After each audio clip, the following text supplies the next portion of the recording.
Well, like a lot of people who get into adult ed, you start off, or my path was, I was really a subject matter expert in a certain field. I actually taught courses in masonry, tile and stone, segmental paving installation. So career and technical education. Mhm. And I was brought in to do that or asked to do that because that's what I was doing in my line of work. I owned a company that did tile and stone work. So I really knew that content really well, but I didn't know anything about teaching or working with adult learners or instructional design, assessment, evaluation, all of these things. So as soon as I was brought into that setting to teach, I realized right away, oh, I don't know what I'm doing here. And as a professor of adult learning right now, I often hear this very similar story with students that they know a certain field or subject matter really well. They're called upon to teach it, and then they realize, oh wow, I don't know what I'm doing. So off to a graduate program in adult ed, right? Mhm. So my situation was similar to that. I was doing that sort of work, was asked to teach it, really realized that I didn't know how to teach or work with adult learners. And that sort of started me on the pathway of graduate school and a doctoral program. And it's where I am now, teaching adult education and training.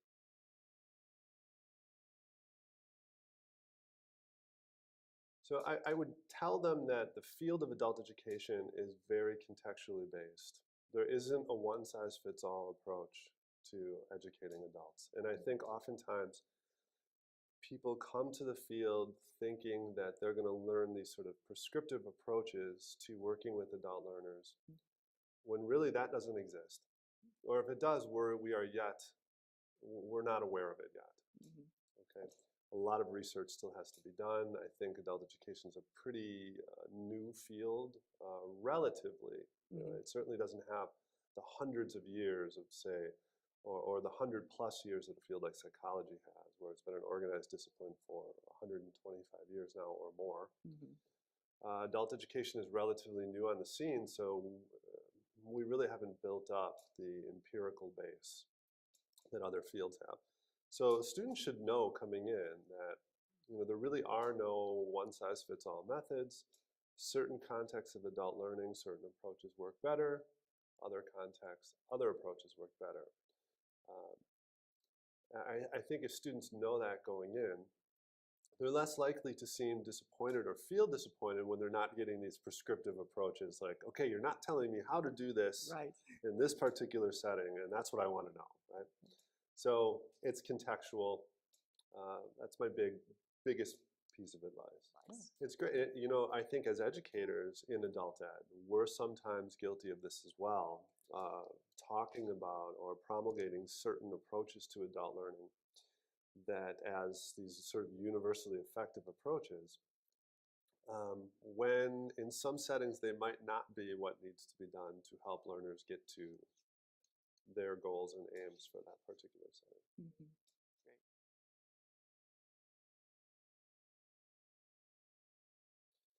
Well, this is an important question, I think, because this question gets asked by a lot of people who aren't familiar with the field Mhm. and don't understand what the field is about. So why can't we just talk about human learning? Why is adult learning different than K through 12 or child and adolescent learning? I think this question adult educators need to know how to answer, because this is a question that will constantly be asked of you, especially by people who aren't aware of the field or why the field even needs to exist. Can't we just take everything that we learned from childhood learning, which we've been studying that. There's been formal disciplines around child psychology, around K through 12 education for decades and decades and decades and decades. Why can't we just take that Mhm. information and apply it? So I look at it and I think there are two very unique things about adult learning and why it is different from K through 12. First of all, in terms of development, adults are in a different or are different developmental stages than children and adolescents are. They Mhm. have different demands. They oftentimes have the demands of family. They have the demands of taking care of children, oftentimes even taking care of their own parents. They can be Mhm. in that really unique situation in life where you're taking care of younger people and older people at the same time. Um, in terms of development, they also have different demands in terms of occupational demands, career demands, demands of a spouse, um, economic demands of whatever their community or society is. All of these things are developmental stages or demands that create different developmental stages in the human experience that those in K through 12 or that children and adolescent don't have to deal with most of the time. Okay, not saying there may be a child or unfortunate adolescent who does have to deal with these things. Mm-hmm. So I'm talking in most of the time. Outside of those sort of additional demands which create new developmental stages in the human experience, I think there's also biological things going on too. Mm-hmm. Okay, if you look at, and what I mean by that there are certain capacities to learn in different ways that develop at different stages of the human experience. So, for example, if we look at the idea of reflection, mm-hmm. and we talk about that, maybe a component of reflection is this idea of hypothetical deductive thinking.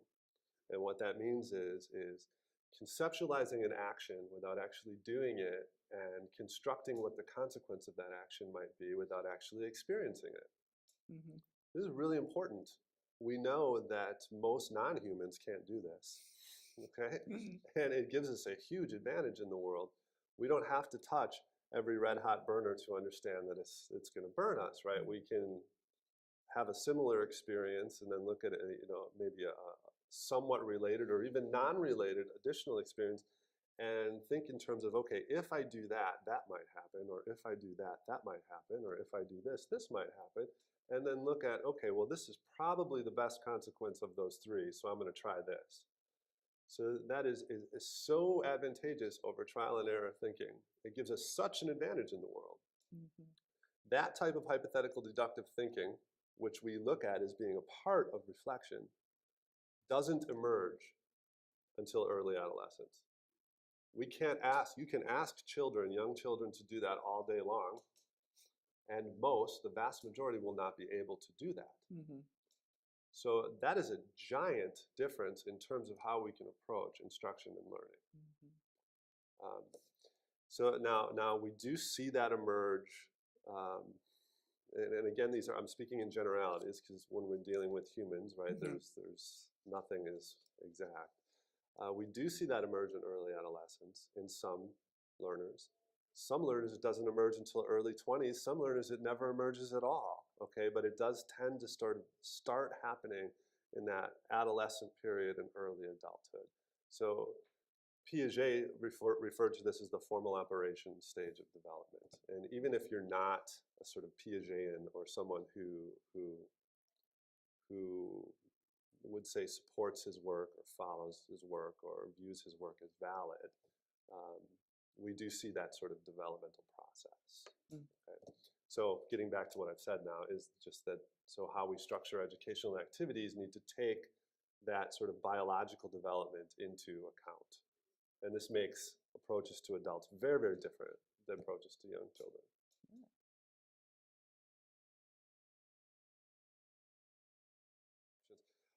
I do think, and maybe this won't endear me with many adult educators out there, I do think oftentimes we talk of this thing, andragogy, and we talk of the assumptions that stem from that theory, andragogy, as being more than assumptions. Okay, right. As being this is the way adults learn, right? If you look at the research, what we have here in this idea of andragogy is a set of assumptions that most of which do not have a large empirical base behind them to support them. Okay, so I do think that they are likely best practices, okay, that will work for the majority of adults, maybe just the majority of adults in this context of the United States, okay? But I think it's important for adult educators in our field in general to lean on empirical data instead of assumptions.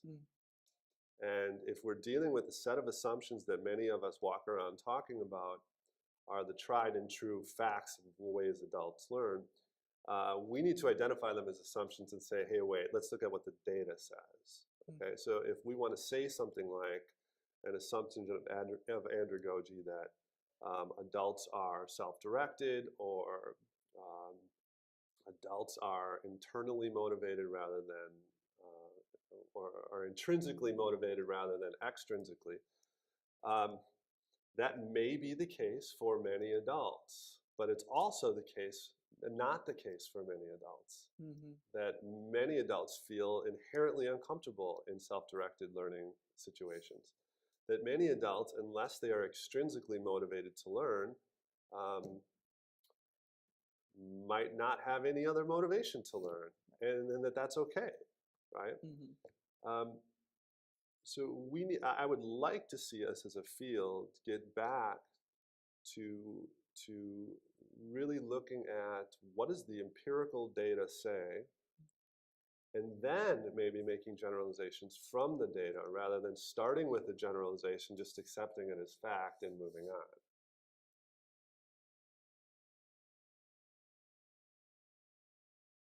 Well, it's important to me because I think it has a lot of practical value. So it's a field that is inherently pragmatic.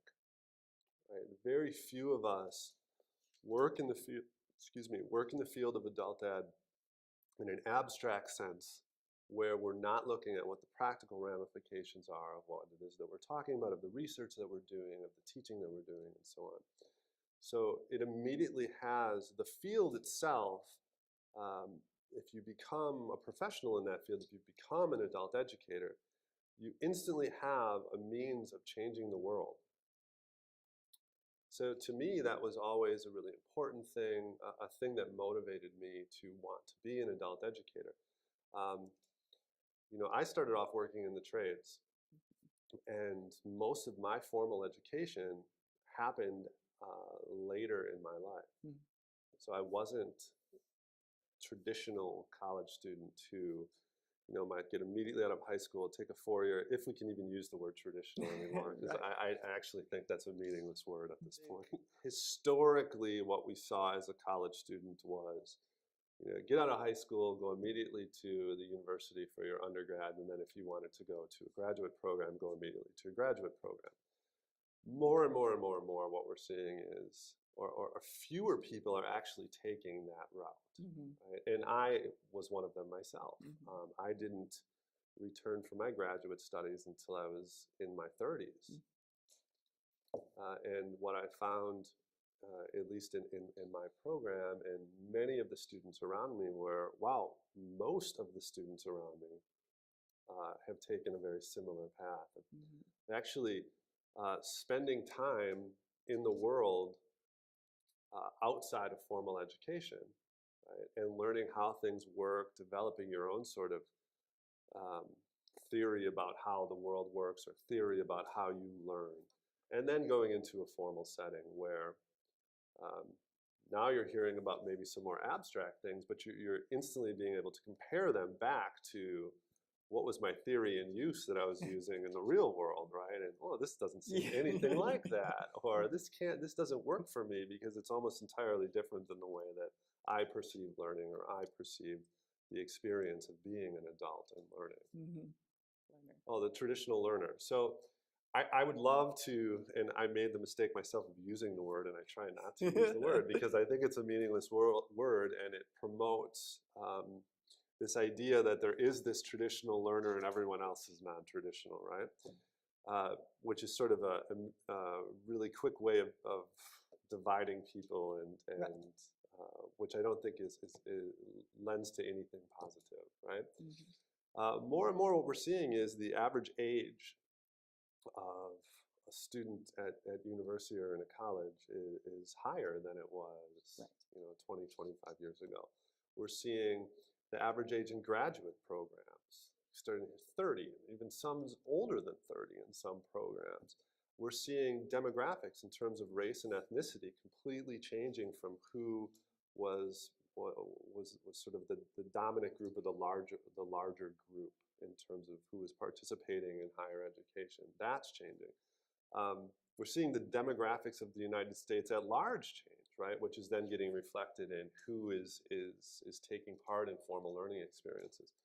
And I'm speaking entirely here in terms of formal learning experiences. So what traditional is now is completely different than what traditional was. So really the word has sort of lost meaning. What we have is we just have adult learners, right? On various points in a continuum of adult life, right?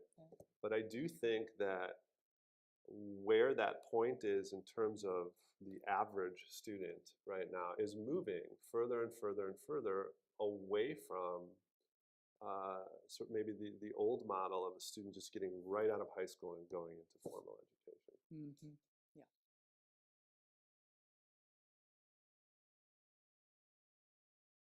So I think there's been a lot of theory building happening Mm-hmm. in the field of adult ed. And I think this is important because it's given us a, a sort of base from which to discuss the field, to discuss certain approaches to the field. I think certain authors have, or certain scholars have done a really good job of creating resources now where we can look at the various different theories of adult learning and compare and contrast and discuss and have really critical dialogue around them. So I think this work was it was timely and maybe it was necessary in terms of an emerging field that really had to identify itself, right, as something unique from all of these, or the traditionally dominant, maybe dominant's the wrong word, the more popular field of K through 12. Yeah. Okay. So this work was important, and certainly I'm glad that it's there. So I think some of the really most important contributions in the field, especially in the last, let's say, 30 years, have been those scholars who have worked to sort of aggregate the different theories in the field to put them in readily accessible resources for scholars and researchers and students. Someone like Sharon Merriam comes to mind in terms of someone who's done a lot of work creating some really seminal texts for the field that have largely just cataloged other people's theoretical approaches to adult learning. I think now, however, though, the field is ready to move past cataloging theory and start working toward really seeing if we can build a foundation is the wrong word, seeing if we can amass empirical evidence that supports some of these approaches. So that's what I would like to see sort of the next generation of adult education researchers. Oh, we're going to have.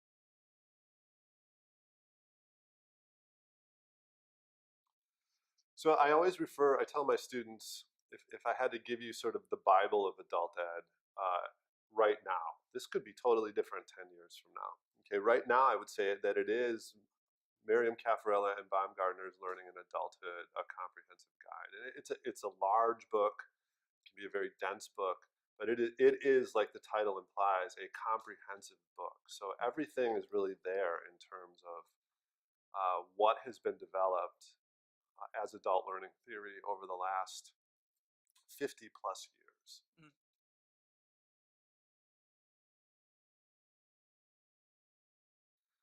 I tend to think that degrees in adult education are the most applicable degrees for where we live of any degree in the university. Really, every organization at some level is doing adult education. So we can have organizations at the community-based level that might be doing things like adult literacy programs or adult GED programs or English as a second language. We have for-profit industries, like in the Seattle area where I'm from, Microsoft, Amazon, that have giant training and development programs where adult learning is going on at widespread levels, and there's huge investments in those organizations in terms of helping adults learn. We have higher education. We have mid-sized companies doing training. I have a student right now I'm working for that does training and development for a microbrewery. Oh, awesome. That her whole job is going to different restaurants and bars and hotels and essentially training the staff on how to talk about her product. Right? I thought, oh, I would have loved to have Yeah, that okay, job. yeah, I mean, that sounds awesome. So it has its hand. The field of adult education has its hand in just about every organization where human beings and adults get together to do something. Mhm. So when students say, well, what can I do? I almost think, well, what can't you do with this degree? Anywhere that adults learn, formally, informally, non-formally, um, there is the possibility of working or doing something with meaning and using what it is that you're learning in your courses.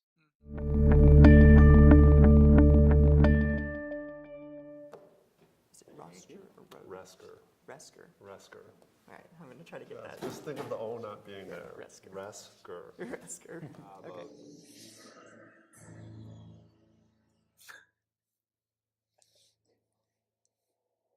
That probably ruined your audio.